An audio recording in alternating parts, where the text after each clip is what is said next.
સુરત મહાનગરપાલિકામાં ફરજ બજાવતા ચીફ સિક્યોરિટી ઓફિસર જાગૃત નાયક વધુ એક વખત વિવાદમાં સપડાયા છે. મુગલીસરા ખાતે પોતાની કેબિનમાં તેઓ ઈ સિગરેટ ફૂંકી રહ્યા હોય તેવો વિડીયો વાયરલ થયો છે, જેને લઈ એડિશનલ સિટી ઇજનેર તથા વોચ એન્ડ વોર્ડના વડા ભગવા કરે CSO જાગૃત નાયકને ચાર્જશીટ ફટકારી છે. અત્રે ઉલ્લેખનીય છે કે જાગૃત નાયક એક યા બીજા કારણોસર વિવાદમાં આવતા રહે છે, જેના કારણે છેલ્લા 2.5 વર્ષમાં ત્રીજી વખત ચાર્જશીટ ફટકારવામાં આવી છે અને એક ઇજાફો પણ રોકાયેલો છે. શહેરમાં એક તરફ પોલીસ દ્વારા ઈ સિગરેટનું વેચાણ કરનારાઓ વિરુદ્ધ અભિયાન ચલાવવામાં આવી રહ્યું છે.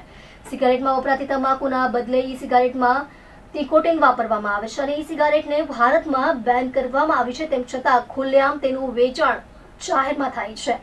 તો બીજી બાજુ સુરત મનપાની ઓફિસમાં જ ચીફ સિક્યોરિટી ઓફિસર દ્વારા ચાલુ નોકરીએ તેમની કેબિનમાં બેસી ખુલ્લેઆમ ઈ સિગરેટ ફૂંકતા હોવાનો વિડીયો વાયરલ થયો છે.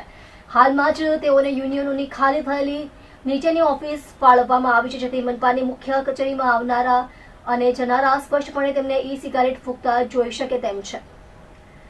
જેથી વોચ એન્ડ વોર્ડ વિભાગના વડા ભગવા કરે તેમને બોલાવીને ખખડાવ્યા હતા અને ચાર્જશીટ ફટકારી હતી. અત્રે ઉલ્લેખનીય છે કે અગાઉ પણ તેઓ કોઈને કોઈ કારણોસર વિવાદમાં આવી ચૂક્યા છે, જેથી તેમને 2 વાર ચાર્જશીટ આપવામાં આવી છે અને 1 વાર શોકોઝ નોટિસ પણ અપાઈ છે અને અગાઉ એક વખત તેમનો ઇજાફો પણ અટકાવાયો છે. આ વાયરલ વિડીયો બાબતે ચીફ સિક્યોરિટી ઓફિસર જાગૃત નાયકે જણાવ્યું હતું કે પોતાના દ્વારા આ સમગ્ર વિડીયોમાં પોતે કોઈ પણ પ્રકારનું વ્યસન કરવામાં આવ્યું નથી.